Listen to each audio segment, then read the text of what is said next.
welcome to Hardtalk India, which comes to you this week from the southern Indian city of Hyderabad. Now, if there was a result that was surprising in the May elections, it was the outcome from Andhra Pradesh. The former Chief Minister Chandrababu Naidu was widely expected to win, but in the event he was badly trounced.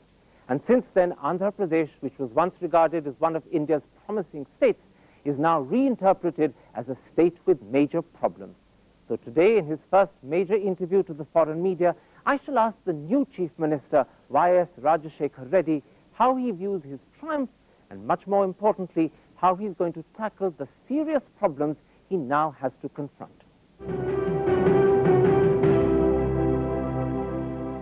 Chief Minister, in November when Chandrababu Naidu called early elections, how confident were you of winning? Well, for the past 2-3 years, I've been going into the people like never before. And last year, during the months of April, May and June, I went on a marathon padayatra covering about 15,000 kilometers, 1,500 kilometers, on foot. Why I went on a padayatra was, the government was totally apathetic. They just never bothered about the rural distress, farmers' distress. And when I saw the mood during the 3 months of severe summer, very hot season, and temperature ranged between 47 to 51 degrees Celsius. And that hot summer, when I saw the mood of the people, their distress, their pathetic conditions, their way of life, I was absolutely sure that there is no way people will return Chandrababu Naidu again to power. But the problem, Chief Minister, was not Mr. Naidu's unpopularity. The problem was your own party had factional divisions, and there were even people disputing your leadership. Well, in Congress party, yeah, we have these problems. I call it some sort of a structural defects of a national party. Unlike a regional party, our leadership lies in the center. Our high command is at Delhi. So there is some sort of problems at the state level, the lingering group politics. You weren't worried that these were going to come in the way of a victory? No, absolutely not. So you were completely confident that Congress's time had come? Yeah, I was very confident Congress would come this time. Now, when Chandrababu Naidu was Chief Minister, they used to say that Andhra Pradesh was a success story. Today, 2 months later, it's become quite clear that you've inherited major problems. I want to talk about some of them individually, but first, tell me, how serious is the challenge you face? Andhra Pradesh was a success story only because of the media hype it created. But matter of fact is that it was rotting for years, especially for the past 3 successive years of drought. There was no way a small hapless farmer, his small capital of 30, 40, 50,000 rupees, going into the fields, going into the earth, mother earth, and not coming back along with the return. That really killed the farmer. That really had its toll on the farmer. Let's take up that particular issue of farmer suicides because it is perhaps the biggest single problem you face. Even after you came to power in the last 2 months, you've had some 400 suicides, and they've happened from all the different districts of the state. How worried are you? Absolutely worried. Farmers are in deep distress. Last 3 years of drought has really had its toll. It's a real agrarian crisis that is ruling the state of Andhra Pradesh as of now. And not only this drought situation, our social structure is like that. Our farmers generally are 2-acre, 4-acre, 6-acre landholders. So in other words, the very size of the holding militates against easy, successful farming. That's right. But before we come to the wider problem, I want to quote to you what P. Sainath, perhaps one of the best-known commentators on rural agony in India, has written. He says that almost every section of Indian democracy failed the Andhra farmer. Would you agree? I totally agree. Every section of Indian democracy. What's the major section? The legislature, the judiciary, the press, the administration, everyone has failed. You, of course, started to tackle the problem of farmers, and in particular the problem of farmer suicide, the moment you took over office. But one criticism that has been made in the press is that by slapping down hard on rural moneylenders, who are 70% of the rural debt market, without encouraging commercial banks to step in and take their place, you could have ended up making greater pressure for farmers. No, that's a very genuine problem which you talked about. Even today, at least 30–40% of rural lending comes from the moneylenders. But these moneylenders were major cause for farmers committing suicide. The way they demand their money back. And especially the farmer in Andhra, we call it Andhra's pride. We are our pride is not comparable to any one of the neighboring states. And it is pride, in fact, that is forcing them to suicide when they can't pay their debts. But are you able to get commercial banks to step in and replace the money lender? Yeah, that we have taken care to a large extent. We have talked to Government of India. Fortunately for us, there is a Government of India which supports us. The bankers have come in a big way. Every farmer who was owing money to the banks, all these debts have been rescheduled. And not only those, some of those people who had not taken lending from the banks earlier, who were taking money from the rural money lenders, they also have been covered now by the bankers. Okay, you've been able to tackle the debt problem, but of course many farmers who are in debt are also very poor and they don't have food and they don't have money. Questions have been asked about the Food for Work program. Is that as effective as it should be? No, in the last 3 years, Government of India, under the direction of Supreme Court, has given substantial rise in Food for Work program. But is it getting where it should? Is But it getting to the hungry? unfortunately, that was squandered in the earlier 2–3 years. That was again a major reason for the rural distress. But what about now in the last 2 months? Now it's totally different. We are not allowing a single kg of rice to get squandered. Every work that is being done is being accounted for.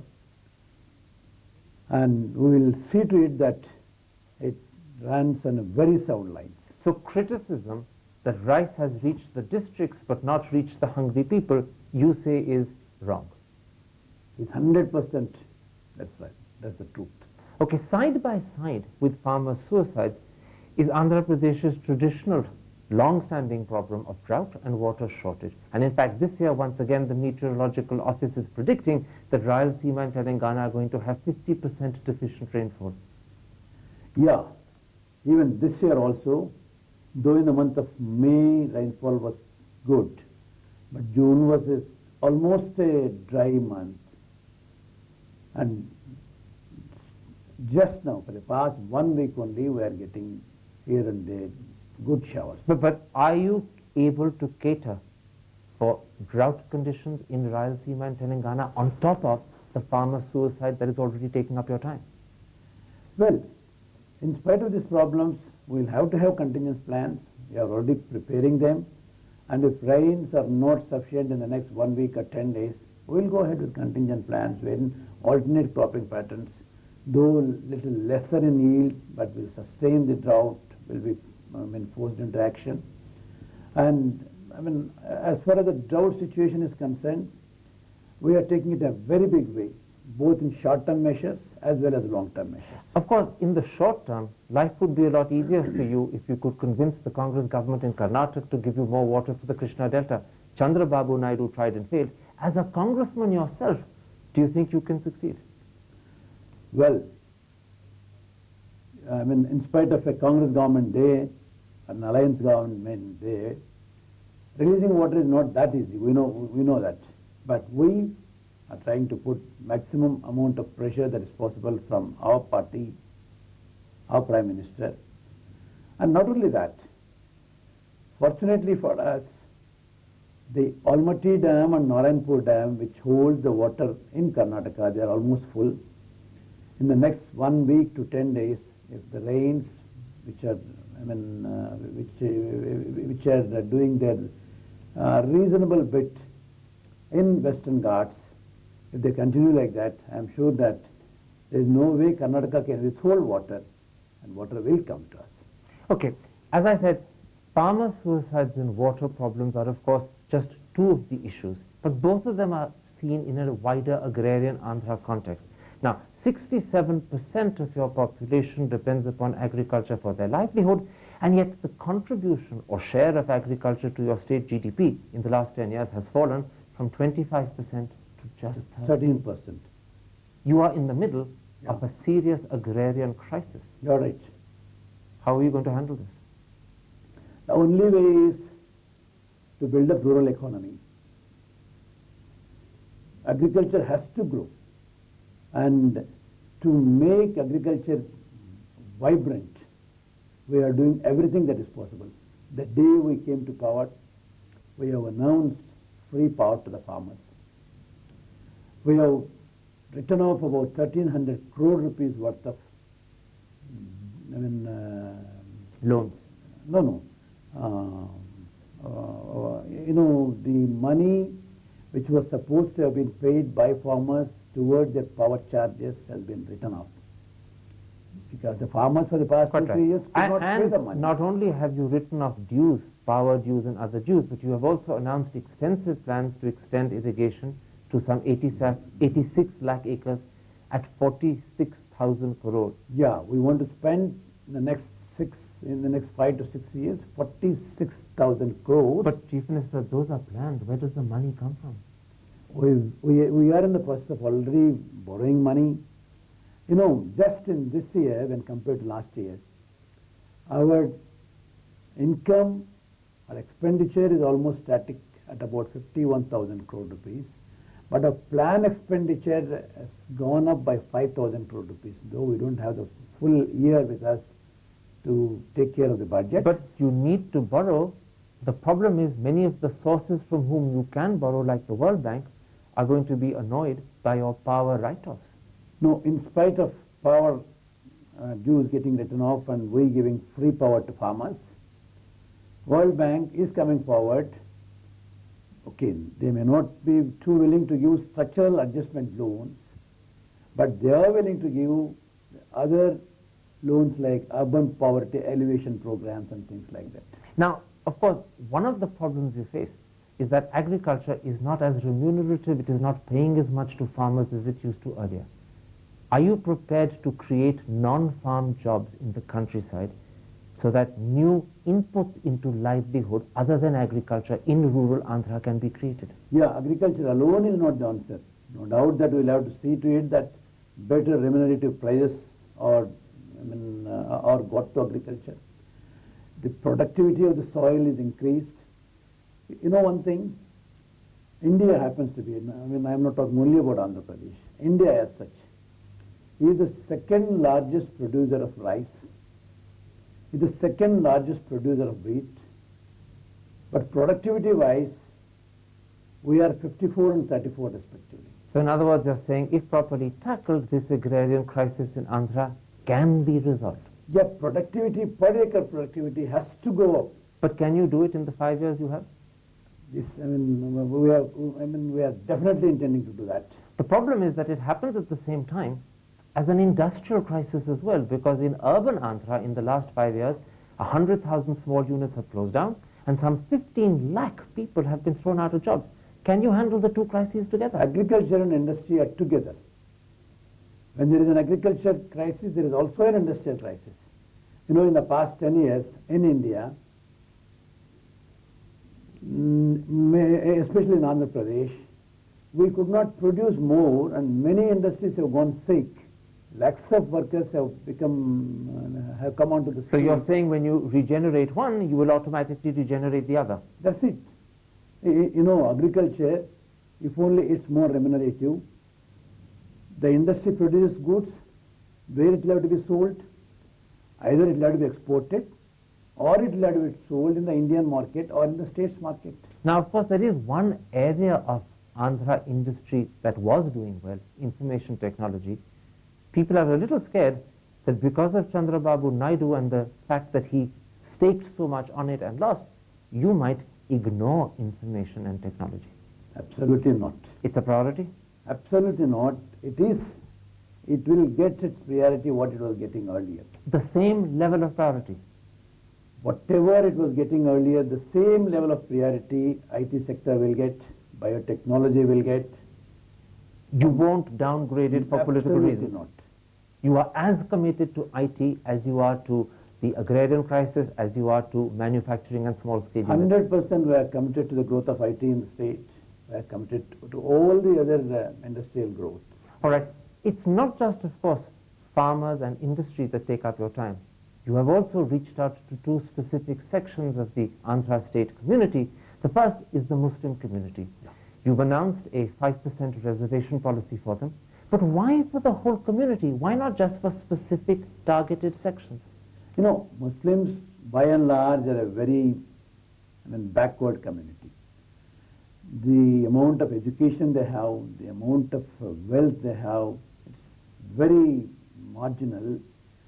And at least 85% of these people, they are below poverty line. So you feel you have to reserve for the full community rather than sections of it? No, no. We can always say that whatever the reservations are there are not for the creamy layers amongst the minority. But you haven't said that as yet.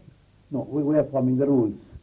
So, in other words, when you formulate the rules, the creamy layers, in other words, the upper elite of the Muslim community will be excluded from the reservation. Yeah, our intention is that we want to exclude the elitists or people whose incomes are substantial from out of this reservation. So, in fact, only those who are socially, economically or educationally disadvantaged within the Muslim community will benefit from your reservation. You are right. Not everyone. Not everyone. Because you know that if everyone benefits, it's quite possible the challenges in the court will overturn. No, constitutional and other problems may arise. So we don't want to do that. All right. A second section of Andhra society that you're reaching out to are the Maoists of the People's War Group. You've announced a 3-month ceasefire. Talks are underway. How have the talks gone so far? You know, basically this problem is there in Andhra Pradesh for the past 3 decades or so. After all, these people are also Indians. They are our brothers. But only thing is their philosophy was different. They thought that only from a gun they will get total liberation. Quite right. And now you're prepared to talk to them and to bring them back into the mainstream. The talks have actually begun. How are they going? Well, we have started a process of negotiations. We have identified a committee to talk with them. They have fixed up people on behalf of them to talk with us. And this process has just now started. And in the meantime, for the past 1.5 months, the extremism violence is totally zero. But there is something else that's still there. The PWG, as it's popularly known, is banned. Will you allow the ban to lapse next Thursday when it ends? Well, there is a possibility we may do that. We may consider to do that. But if everything goes on well, we may continue to lift that ban. But we will have to also watch very carefully what we are doing. But can you carry on a series of talks and yet retain the ban? Well, this will have to be seen in a closer perspective. We are doing that. Maybe in the course of next 2-3 days we will come out with an answer. Tell me something else.